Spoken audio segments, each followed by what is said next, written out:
7वी scholarship गणितमधला गुणोत्तर प्रमाण हा जो टॉपिक आहे त्याच्यावर आधारित नवनीत स्वाध्याय 10.2 याच्यामधले प्रश्न या व्हिडिओमध्ये आपण पाहू. आधीच्या व्हिडिओमध्ये नवनीत स्वाध्याय 10.1 यामधले प्रश्न पाहिलेले आहेत. आजच्या व्हिडिओमध्ये नवनीत स्वाध्याय 10.2 मधले प्रश्न पाहू. सुरुवात पहिल्या प्रश्नापासून. हा पहिला प्रश्न, रमेश भाई व नानू भाई यांनी अनुक्रमे 1,50,000 व 5 लाख गुंतवून व्यवसाय सुरू केला. या व्यवसायात त्यांना 40% तोटा झाला, तर प्रत्येकाला किती तोटा झाला? 4 पर्याय आपल्याला दिलेले आहेत. मग इथं या दोघांचं प्रमाण दिले गुंतवणुकीचं. रमेश भाई यांनी 1,50,000 रुपये आणि नानू भाई यांनी 5 लाख रुपये गुंतवले. याचा अर्थ या दोघांची एकूण गुंतवणूक काढायला या दोन्हीची करायची बेरीज, म्हणजे 1,50,000 अधिक 5 लाख, उत्तर येईल 6,50,000. ही या दोघांची मिळून झालेली गुंतवणूक. आता या व्यवहारामध्ये त्यांना झालाय तोटा 40%. मग तोटा किती झाला हे पहिल्यांदा काढूया दोघांत मिळून.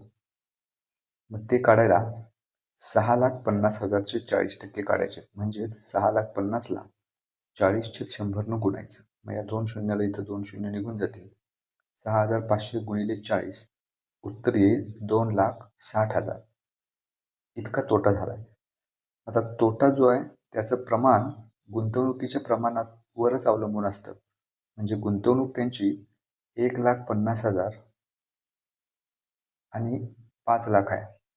याला जर सोपं रूप दिलं तर ते होईल 3/10.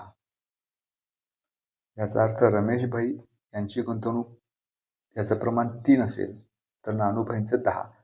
तोटा सुद्धा त्या प्रमाणामध्येच विभागला जाईल. याचा अर्थ रमेश भाईंना 3% तोटा झाला असेल आणि नानूभाईंना 10%. मग हे तोट्याचं प्रमाण जर असेल तर तोटा काढण्यासाठी आपल्याला त्याला x न म्हणजे समान पटीनं गुणायचं आहे. म्हणजे रमेश भाई त्यांचा तोटा 3x असेल आणि नानूभाई यांचा तोटा 10x असेल. या दोन्हीची बेरीज केली तर येईल 13x. आता हा 13x म्हणजेच झालेला एकूण तोटा, म्हणजे 2,60,000. 13x बरोबर 2,60,000 हे समीकरण आपण सोडवू म्हणजे x ची किंमत मिळेल. 13 जर उजव्या बाजूला घेतले तर 2,60,000 भागिले 13. 13 जर भाग घालवला तर x ची किंमत येईल 20,000. आता ही x ची किंमत मिळाली. प्रश्न विचारलाय प्रत्येकाला तोटा किती झाला. मग रमेश भाई यांचा तोटा 3x आहे. त्या 3x ची किंमत काढू, म्हणजेच 3 गुणिले x ची किंमत 20,000 काढलेली आहे. मग 20,000 गुणिले 3 60,000 येईल. आणि नानूभाई यांचा तोटा 10x आहे, म्हणजेच 10 गुणिले x म्हणजेच 10 गुणिले 20,000. 10 गुणिले 20,000 उत्तर येईल 2 लाख. तर आपलं उत्तर आहे 60,000 व 2 लाख. हे दिले आपल्याला पर्याय क्रमांक 2 मध्ये. त्यामुळे या प्रश्नाचं उत्तर पर्याय क्रमांक 2. त्यांना प्रत्येकी 60,000 व 2 लाख इतका तोटा झालेला असेल. पुढचा प्रश्न, सरिताबेन, आयशा आणि मीनाक्षी यांची भांडवले अनुक्रमे 2,400, 5,200 आणि 3,400 रुपये आहेत. त्यांना वर्षाखेर 50% नफा झाला. हा नफा वाटून न घेता त्यांनी भांडवलामध्ये गुंतवला. तर पुढच्या वर्षीसाठी त्यांच्या भांडवलाचे गुणोत्तर किती? आता इथं या तिघींची ही गुंतवणूक दिली, मग त्यावरून एकूण गुंतवणूक काढता येईल. पुन्हा त्यांना नफा किती झाला हे काढता येईल आणि मग त्यावरून पुन्हा त्यांच्या भांडवलाचं गुणोत्तर आपल्याला काढता येईल. पण त्याच्यापेक्षा सुद्धा एक सोपी पद्धत आहे.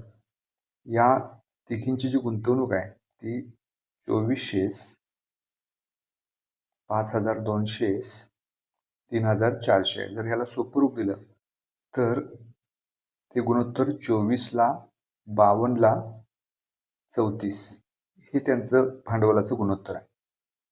म्हणजे सरिताबेन यांचं प्रमाण 24 आहे, आयशाचं गुंतवणुकीचं प्रमाण 52 आणि मीनाक्षी 34.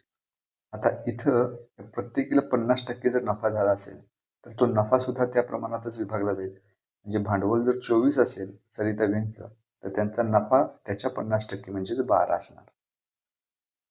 आयशाचं गुंतवणुकीचं प्रमाण 52 आहे, त्याच्या 50% म्हणजेच 26. आणि मीनाक्षीचं 34 आहे, त्याच्या 50% म्हणजेच 17. आता पुढच्या वर्षी या प्रत्येकीनं भांडवलामध्ये हा नफा गुंतवला आहे. म्हणजे पुढच्या वर्षीचं भांडवल काढायला 24 आणि 12ची बेरीज करायची 36 येईल. याचा अर्थ सरिताबेनचं आता गुंतवणुकीचं प्रमाण किंवा भांडवलाचं प्रमाण 36 असणार आहे. आयशासाठी 52 अधिक 26 यांची जर बेरीज केली तर 78 येईल. आणि मीनाक्षीसाठी 34 आणि 17 यांची बेरीज 51. म्हणजे आता त्यांचं प्रमाण असणार आहे भांडवलाचं 36 78 51. तर हे आपण उत्तर डिरेक्टली काढू शकतो. हे आपल्याला दिले पर्याय क्रमांक 3 मध्ये. त्यामुळे या प्रश्नाचे उत्तर पर्याय क्रमांक 3. पुढचा प्रश्न, जय, सीमा, निखिल आणि निलेश यांनी व्यवसायासाठी 2 3 4 5 या प्रमाणात 5,60,000ची भागीदारी केली. तर जयाचे भांडवल किती होते? आणि पुढचा प्रश्न त्याला जोडूनच असा आहे, त्यांना या व्यवहारात 12% नफा झाला तर निखिलच्या वाट्याला किती रुपये येतील? या चौघांचं प्रमाण दिले 2 3 4 5. म्हणजे त्याला जर समान पट x न गुणलं तर त्या प्रत्येकाची भागीदारी असणार आहे 2x 3x 4x आणि 5x. म्हणजे जयाची भागीदारी 2x, सीमाची 3x, निखिलची 4x आणि निलेशची 5x. आता या सर्वांची बेरीज म्हणजेच एकूण भागीदारी ती दिले 5,60,000.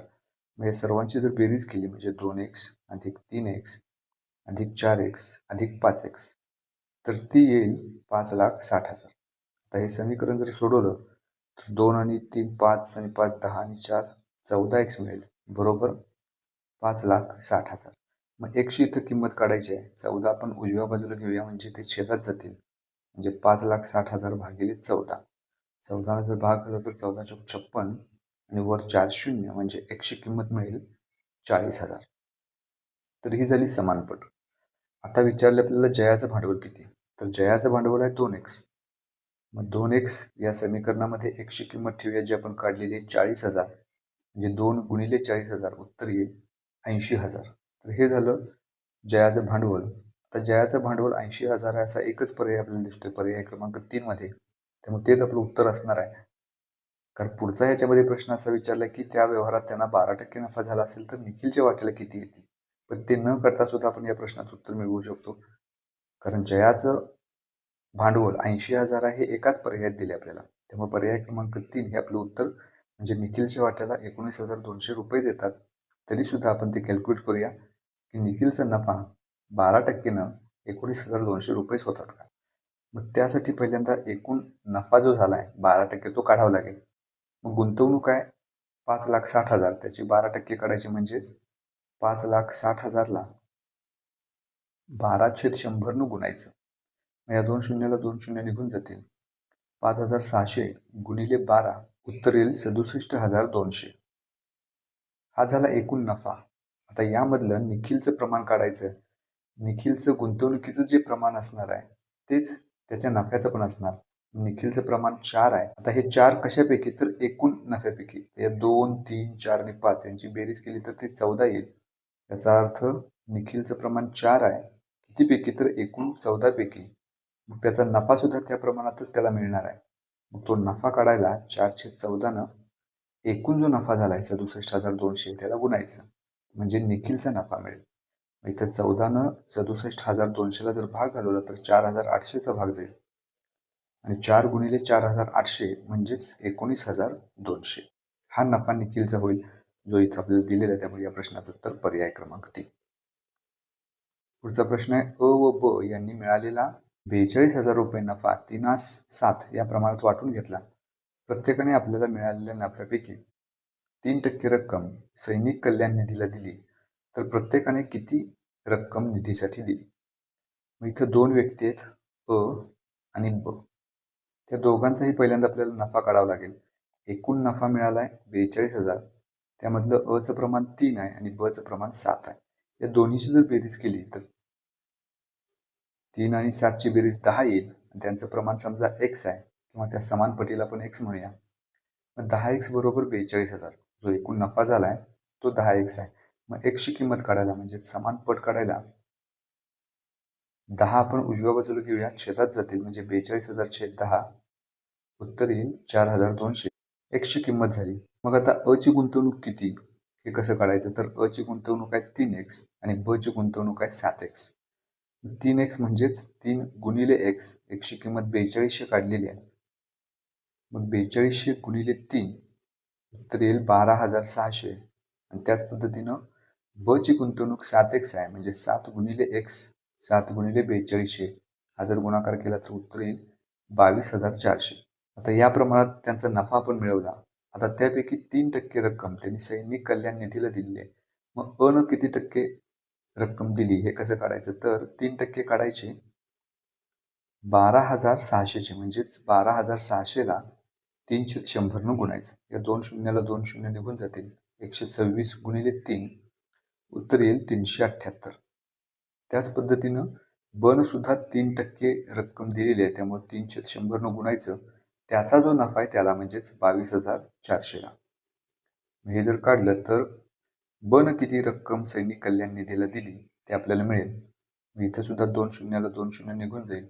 224 गुणिले 3 हा जर गुणाकार केला तर उत्तर येईल 882. त्यामुळे आपलं उत्तर येणार आहे 378 आणि 882.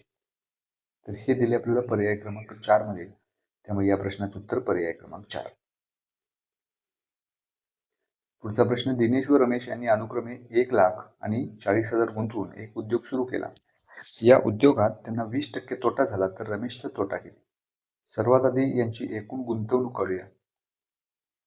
दिनेश व रमेश यांनी 1 लाख आणि 40,000 अशी रक्कम गुंतवलेली आहे. मग एकूण रक्कम गुंतवली किती हे काढायला या दोन्हीची करायची बेरीज, म्हणजेच एकूण गुंतवलेली रक्कम असणार आहे 1,40,000. आता या व्यवहारामध्ये त्यांना तोटा झाला आहे 20%. तो तोटा काढायचा कसा? तर 20% काढायचे. 20% म्हणजेच 20/100 न 1,40,000ला गुणायचं. इथं 2 शून्याला 2 शून्य निघून जातील. 1400 गुणिले 20 उत्तर येईल 28,000. हा इतका एकूण झालेला तोटा आहे. आता ह्याच्यामध्ये रमेशचा तोटा किती? तर त्यांची जितकी गुंतवणूक आहे तितकाच तोटा असणार आहे. मग त्यांची गुंतवणूक 1,40,000 अशी आहे. ह्याला सोपं रूप जर दिलं तर 1,40,000, तर या 4 शून्याला 4 शून्य निघून जातील आणि 2 दुणे 4, 2 पंचे 10. त्यामुळे त्यांचं जे प्रमाण असणार आहे ते 5/2 किंवा 5/2 असणार आहे. त्यापैकी दिनेशचा वाटा 5 आणि रमेशचा वाटा 2. मग हे जर प्रमाण त्यांचं गुंतवणुकीचं 5/2 असेल तर त्यांची गुंतवणूक काढायला त्याला आपण x न गुणूया, म्हणजे 5x आणि 2x होतील. तर या दोन्हीची जर बेरीज केली 5x अधिक 2x तर तो असणार एकूण तोटा 28,000. मग 5x अधिक 2x उत्तर 7x येईल, बरोबर 28,000. हे आपण x ची किंमत काढण्यासाठी सोडवूया. म्हणजे जर 7 आपण उजव्या बाजूला घेतले तर छेदात जातील, म्हणजे 28,000 छेद 7. 7 न भाग घालवलं तर 7 चौक 28 आणि वर 3 शून्य. x ची किंमत 4,000 मिळाली, म्हणजे समानपट 4,000 मिळाली. आपल्याला रमेशचा तोटा काढायचा आहे. रमेशचं प्रमाण 5/2 मधलं 2 आहे, म्हणजेच 2 गुणिले x इतका रमेशचा तोटा आहे. मग x ची किंमत 4,000 या समीकरणात ठेवूया. मग 4,000 गुणिले 2 उत्तर येईल 8,000. म्हणजे रमेशचा तोटा असणार आहे 8,000, जे पर्याय क्रमांक 3 मध्ये दिले. त्यामुळे या प्रश्नाचं उत्तर पर्याय क्रमांक 3. पुढचा प्रश्न, महेश व गणपती यांनी अनुक्रमे 3,500 व 4900 गुंतवून भाजीचा व्यवसाय सुरू केला.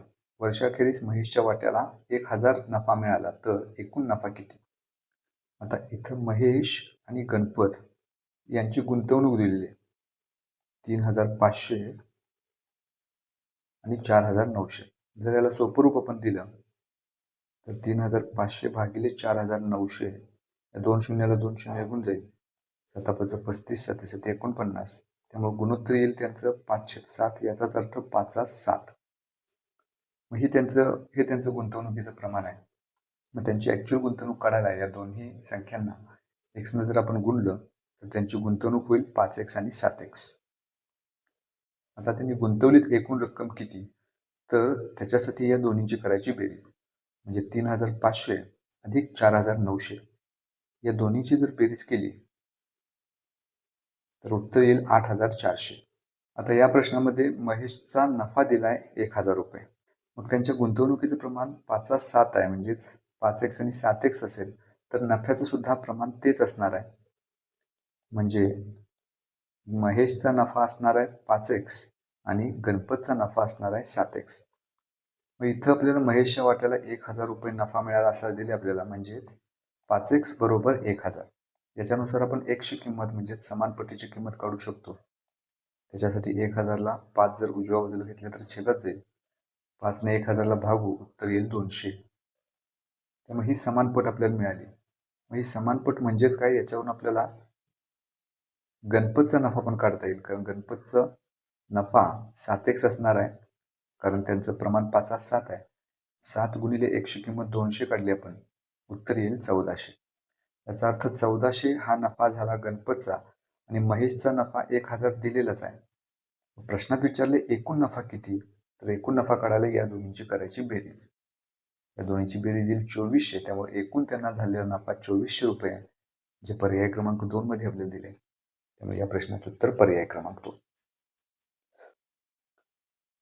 पुढचा प्रश्न, सारिकाने एक पेन, एक वही व एक वॉटर बॅग 160 रुपयाला खरेदी केली. त्यांच्या किमतीचे गुणोत्तर 1:2:5 असेल तर एका वहीची किंमत किती? पेन, वही आणि वॉटर बॅग यांचं प्रमाण 1:2:5 दिले. म्हणजे त्याला समानपट x न गुणलं तर त्यांची किंमत आपल्याला मिळेल. म्हणजे एका पेनची किंमत 1x, एका वहीची किंमत 2x आणि एका वॉटर बॅगची किंमत 5x आहे. तर ही एकूण किंमत 160 दिली. म्हणजेच या सर्वांची करायची बेरीज बरोबर 160. मग 1x अधिक 2x अधिक 5x उत्तर 8x मिळेल. 8x बरोबर 160. x ची किंमत काढायला 8 उजव्या बाजूला घेऊया, छेदात जातील. 8 1 8, 8 2 16 आणि 20. तर ही x ची किंमत मिळाली 20. ही झाली समानपट. तर वहीची किंमत विचारली. मग इथं वही हा शब्द मध्ये आलाय आणि प्रमाणामध्ये संख्या 2 आहे, त्यामुळे वहीची किंमत 2x झाली. मग या सूत्रामध्ये x ची किंमत ठेवूया 20. 20 गुणिले 2 म्हणजेच 40. ही झाली एका वहीची किंमत, जी आपल्याला पर्याय क्रमांक 1 मध्ये दिली. त्यामुळे या प्रश्नाचं उत्तर पर्याय क्रमांक 1. पुढचा प्रश्न, स्मिताने 10,000 रुपये 8 महिन्यांसाठी व मनीषाने 8,000 रुपये 10 महिन्यांसाठी एका व्यवसायात गुंतवले. त्यांना एकूण 2,000 इतका नफा झाला, तर स्मिताचा नफा किती? आता इथं स्मिता आणि मनीषा यांनी जी काही रक्कम गुंतवलेली आहे ती वेगवेगळ्या काळासाठी गुंतवलेली आहे. त्यामुळं त्याचा विचार करूनच नफ्याचं प्रमाण सुद्धा आपल्याला ठरवावं लागेल. किंवा स्मिताची एकूण गुंतवणूक काढायची कशी, तर 10,000 रुपये गुंतवले 8 महिन्यांसाठी, त्यामुळं आपण त्याचा गुणाकार करूया. म्हणजे 10,000 गुणिले 8 उत्तर येईल 80,000. आणि मनीषानं 8,000 रुपये गुंतवलेत 10 महिन्यासाठी, त्यामुळे त्यांचाही गुणाकार करूया, तो सुद्धा 80,000 येईल. याचा अर्थ या दोघींची गुंतवणूक जी आहे ती समान आहे. म्हणजे स्मितानं जास्त गुंतवणूक जरी केलेली असली तरी ती कमी महिन्यांसाठी आहे आणि स्मितानं कमी गुंतवणूक जरी केलेली असली तरी सुद्धा ती जास्त महिन्यांसाठी आहे. त्यामुळं त्या दोघींचा गुणाकार करून आपल्याला असं लक्षात येते की दोघींची गुंतवणूक समान आहे. मग नफ्याचं प्रमाण सुद्धा समान असणार आहे. एकूण नफा झालाय 2,000. मग 2,000 रुपये दोघींमध्ये समान जर वाटायचे असतील तर प्रत्येकी मिळेल 1,000. याचा अर्थ इथं स्मिताचा आणि मनीषा दोघींचाही नफ्याचा वाटा 1,000 रुपये असणार आहे. आपल्याला स्मिताचा नफा विचारलाय 1,000, पर्याय क्रमांक 2. पुढचा प्रश्न, अ, ब व क यांनी 3,600 रुपये नफा 7:3:2 या प्रमाणात वाटून घेतला. तर अ ला क पेक्षा किती नफा जास्त मिळाला? या तिघांचं नफ्याचं प्रमाण दिले 7:3:2.